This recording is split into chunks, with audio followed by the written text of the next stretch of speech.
ኣብዚ ሕዚ እዋን ንኩሉ ሰብ እናጨነቐን እናደንገፀን ዝርከብ ኣብ መንጎ ሊልን ኣሌክስን ተፈጢሩ ዝነበረ ኣፈላላይ ካብዚ ሓሊፉ ድማ ቅድሚ ሓደ መዓልቲ ኣሌክስ ብከቢድ ዝኾነ ሕማም ወዲቑ ናብ ሆስፒታል ኣትዩ ከም ዝነበረ ዝፍለጥ እዩ። ሎሚ ዕለት ድማ ብዝሕዝን መልክዑ ብዛዕባ ኣሌክስ ካሊእ ምስጢር እናወፀ ይርከብ። እዚ ድማ ምስጢር እቲ ብሕማም ሃንደበታዊ ዝወደቐሉ ኩነታትን ምስጢርታ ሓዳሽ ኣፍቃሪትን ዘለዋ ኩነታትን ሎሚ ሓድሽ ሓበሬታ እናወፀ ይርከብ። ማለት እውን ቅድሚ ሓደ መዓልቲ ብፍላይ ኣብዚ ቅነዚ ኣብ መንጎ ሊልን ኣሌክስን ዝተፈጠረ ፍልሊ ናብ ዝገደደ ባይታ እናኸደ ዝርከብ እንትኸውን ሎሚ ዕለት ድማ ኣሌክስ ኣብ ሕማም ወዲቑ ኣብ ከቢድ ዝኾነ ሓደጋ ይርከብ። ናይዚ ምስጢር ሕማምን ምስጢር ድንጋፀ ኣፍቃሪቱ ሊልን ከምኡውን እቲ ንኩሉ ሰብ እናገረመ ዘሎ ካብ ሓዳሩ ኣውፂኣ ኣነ ካባኻ ፀኒሰ ኣፍቂረካ እናበለት ትርከብ ዘላ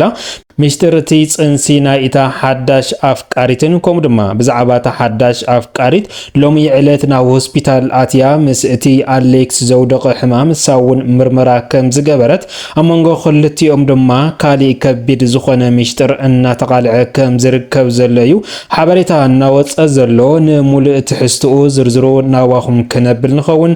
ነዚ መደብና እዚ ሓደሽቲ ዝኾንኩም ንቻነልና ሳብስክራይብ ናበልኩም ኣባላትና ላይክ ሼር ናበልኩም መደብና ስካብ መወዳእታ ሓቢርኩም ናጽንሑ እምባርከስ ሎሚ ዕለት ከቢድ ዝኾነ ሕማም ኣሌክስን ምድንጋጽ ሊልን ከምኡ ድማ ፅንሲ እቲ ሓዳሽ ኣፍቃሪትን ሎሚ ብዛዕባ እዚን ካሊእ ምስጢራትን እናተቃልዐ ዝርከብ እንትኸውን ማለት እውን ኣብ መንጎ እዞም ክልተ ፍቑራት ሊልን ኣሌክስን ስካብ ዝዓለት እዚኣ ፕራንክ መሲሉ ነገር ግን ድማ ናብ ሓቃዊ ህይወት ተቀይሩ ህይወቶም ናብ ዝገደደ ባይታ እናምርሐ ዝርከብን ኣብ መንጎ ክልቲኦም ዘሎ ፍቅሪ እውን እናቋረፀ ዘሎን እንትኸውን ቅድሚ ሓደ መዓልቲ ድማ ንመላእ ቤተሰብን ስድራን ፈተውትን ዘደንገፀ ፍጻመ ከም ዝነበረ ዝፍለጥ እዩ።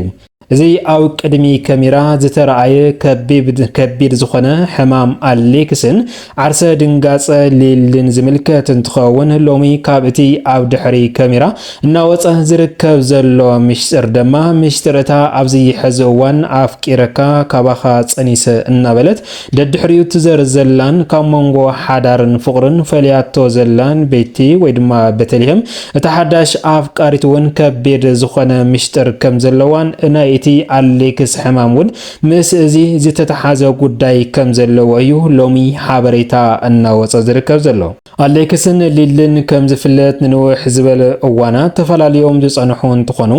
ኣብዚ ቅነዚ ድማ ወላዲታ ሊሊ ዝኾነ ናብ ኣዲስ ኣበባ ብምኻድ እዞም ኣብ መንጎ ሊልን ኣሌክስን ዝተፈጠረ ችግር ናብ ሓደ ንኽመፅን ዝነበሮም ፍቅርን ንኽቕፅልን ብዝፈተነ ፈተነ እዚ ዘይተሳክዐሉ ተሪፉ ኣሌክስ ኣብ ልዕሊ ወላዲ ሊሊ ከቢድ ዝኾነ መሃረምቲ ከም ዘብፅሐ እቲ ወላዲ ሊሊ እውን ሱቕ ኣይበለን ንኣሌክስ ካሃርሞን ካብ ገዛ ክወፅን ምስ ሊሊ ክቕፅል ከም ዘይብሉን ምርር ዝበለ ሓሳብ ከም ዝሃብ እውን ዝፍለጥ እዩ። እምበርከስ ቅድሚ ሓደ መዓልቲ እቲ ብስድራን ብዕርኽትን ብቤተሰብን ዝኣበየ ዕርቂ ወላዲኦም ናብ ሓደ ከምፆም ኢሉ ዝፈተነ ናብ ዝገደደ ባይታ ኣምሪሑ እዚ ክኸውን ዝኸኣለ ድማ ተሓዳሽ ኣፍቃሪት ኣብ መንጎ ዕርቂ ኣትዋ ካብ ኣሌክስ ከም ዝፀነሰትን ከም ድማ ኣሌክስ ህያብ ፍቅሪ ኢሉ መኪና ከም ዝሃባን ኣብቲ መንጎ ዕርቂ ድሕሪ ምዝራብ እቲ ዝነበረ ዕርቂ ናብ ሓዊ ተቀይሩ ዝነበረ ባእሲ እውን ገዲዱ ካብዚ ተበጊሱ ድማ ካብ እቲ ኣብ ቅድሚ ካሜራ እናተቃልዖ ዘሎ ምስጢር ኩነታትን ኣብ ድሕሪ ካሜራ ብዝኸፍአ መልክዑ ተኻይዱ ኣሌክስ ብከቢድ ዝኾነ ሕማም ሓሚሙ ወዲቑ ናብ ሆስፒታል ኣትዩ ድማ ውንኡ ን24 ሰዓታት ምምላስ ከም ዝኣበየ እውን እቶም ኣብ ቀረባ ዝነበሩ ዕርኽትን ቤተሰብን ምስጢር እናቃልዑ ከም ዝነበሩ ዝፍለጥ እዩ። ሊሊ ብምውዳቕ ኣሌክስ ኣይተሓጎሰትን ኣብቲ ግዜ ንሱ ከቢድ ዝኾነ ድንጋፀ ፈጢሩላ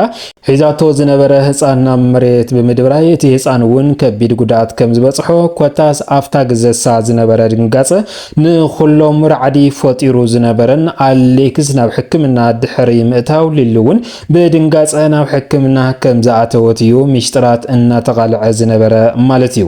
ሎሚ ዕለት ድማ ብዛዕባ ናይ ሚሽጥር ምሕማም ኣሌክስ ዝተፈላለየ ሓበሬታ እናተባህለ ከም ዘሎ እዩ ሚሽጥር እናወፀ ዘሎ። እዚ ድማ ተሓዳሽ ኣፍቃሪት ቤቲ ለትውን ናብ ሕክምና ከም ዝወሰድዋ ናይ ኤችአይቪ ምርመራ እውን ከም ዝገበሩላ ኣብቲ ናይ ኤችአይቪ ምርመራ ድማ ኣብቲ ናይ ፈለማይ ምርመራ ከም ዘለዋ እውን ከም ዘለዋ ተረጋጊፁ ካብዚ ብዝተበገሰ ድማ ኣሌክስ እውን ካብዚ እዩ መሕመሚኡ ወይ ድማ ብድንጋፅ ሓሚሙ ናብ ዘይኮነ ህይወት ናብ ዘይኮነ ሕማም ወዲቕ ዘሎ እናተባህለ እዩ። እታ ሓዳሽ ኣፍቃሪት ዝኾነት ቤቲ ወይ ድማ በተልሔም ካብ ሰብ ተላኢኻላ ወይ ድማ ብምሽጥርያ መጽያ እናተባህለት ዝነበረ እቲ ዝነበረ ጥርጣሬ ናብ ሓቂ ተቀይሩ ኣሌክስ ፍቅርን ሓዳር ንስኢኑ ድሕሪ እዚ ድማ ካባኻ ጸኒሰ ኣብ ዝወለቶ ሓዳሽ ፍቅሪ ውህብቶ ዝወሎ ናይታ ናይ ቀደም ኣፍቃሪቱ ናይ ሊሊ ዝነበረ መኪና እሕሊፉ ነታ ሓዳሽ ኣፍቃሪት ቤቲ ከም ዝሃባ ማሃብ ጥራሕ ኣይኮነውን ሊብሪ እውን እናዛወረ ከም ዝወዓለ ብሓፈሻ እቲ ዝሰርሕሉ ዘለው ቻነል እውን ናብኣ ከዝራ እናሓሰበ ከም ዝነበረ ነገር ግን ኣብ መንጎዚ ኣብ ቤቲ ዝተገበረ ምርመራ ግን ብናይ ኤችአይቪ ተለካሚት ከም ዝኾነት እዩ እቲ ሓበሬታ እናወፀ ዘሎ ማለት እዩ። እዚ ሓበሬታ እዚ ካብ እቶም ቀረባ ቤተሰብን ኣዝማድን ፈለጥቲ ውሽጥን ዝበሃሉ ዘሎ እዩ ናብ ማሕበራዊ ሚድያ እናተቃልዐ ዘሎ ህይወት ናይዞም ክልተ ሊልን ኣሌክስን ግን ብፕራንክ ዝተጀመረ ናብ ሓቃዊ ህይወት ተቀይሩ ኣብ መንጎ ሓዳሮምን ፍቅሮምን ምን ሳልሳይ ወገን ኣትዩ ፍቅሮምን ሓዳሮምን ነንበይኑ ተዘርጊሑ ሎሚ ድማ ኣሌክስ ኣብ ከቢድ ዝኾነ ሕማም ክድሕንዶ ኣይድሕንን እናተባህለ ኣብ ከቢድ ዝኾነ ክትትል ኣትዩ እናተሓከመ ከም ዝርከብን ሊሊ እውን ኣይተሓጎሰትን ብናይ ኣሌክስ ሕማም ደንጊፃ ከም ዝወደቐት ከቢድ ዝኾነ ማህረምቲ እውን ከም ዝበፅሓ ንሳ እውን ኣብ ሕክምና ከም ዘላ እዩ ሓበሬታ እናወፀ ዝርከብ ዘሎ። ብሰንኪ ሳልሳይ ወገን ወይ ድማ ቤቲ ዝተባህለት ሓዳሽ ኣፍቃሪት ኣሌክስ ፍቅሪ ሊልን ኣሌክስን ናብ ዝኸፈ ባይታ ኣምሪሑ ኣብዚ ሕዚ እዋን ድማ ክልቲኦም ናብ ሓደ ክመፅን ውላዶም ክዕንግሉን ስድራኦም ክሕግሱ እናተባህለ ከሎ እዞም ሰባት እዚኦም ሃንደበታዊ ብዝሰምዕዎን ብዝበፅሖም ድንጋፀ ኣሌክስ ብከቢድ ዝኾነ ሕማም ኣብ ሆስፒታል ሊሊ እውን ብከቢድ ዝኾነ ድንጋፀ ኣብ ሕክምና ከም ዝኣተው ኣብዚ ሕዚ ሰዓት ድማ ንመላእ ስድራ እናጨነቁ ከም ዝርከቡ እዩ ሓበሬታ እናወፀ ዝርከብ ዘሎ ማለት እዩ። ኣብዚ ሓደ መከራኸሪ ጉዳይ ድማ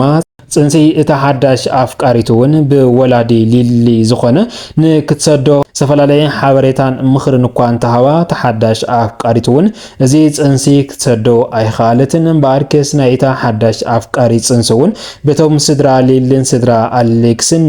ዝለዓለ ድፊት እናገበርላዮም ዝርከቡ ነገር ግን ነዚ ኣይሰምዕትን ንሳ እውን ጸኒሰ ፈቲወ ኣፍቂረ እናበለት ካሊእ ነገራትን እናወሰኸት ነቶም ክልተ ፍቁራት ድማ ካብ ድንጋፀ ናብ ሕማም ካብ ገዛና ሆስፒታል እቲዋቶም ትርከብ ማለት እዩ። ክቡራት ሰማዕትና ብሓፈሻ ኣብ መንጎ ሊልን ኣሌክስን ካብ ዕረኽትን ቀረባ ኣዝማዳትን ሓሊፉ ነቶም ስድራ ሊልን ኣሌክስን ዘጨነቕ ኩነታት እዩ ተፈጢሩ ዘሎ ማለት እዩ። ክቡራት ሰማዕትና እምበኣርክስ ሎሚ ዝወናዮም ዝርዝር ሓበሬታና እዚኦም ይመስሉ ነይሮም። እስካብ መወዳእታ ሓቢርኩምና ዝጸንሕኩም ካብ ልቢ እናመስገና ኣብ ዝቕፅል መደባትና እስካብ ንራኸብ ሰላም ሰናይ ጻንሕቲ ይጎረልኩም።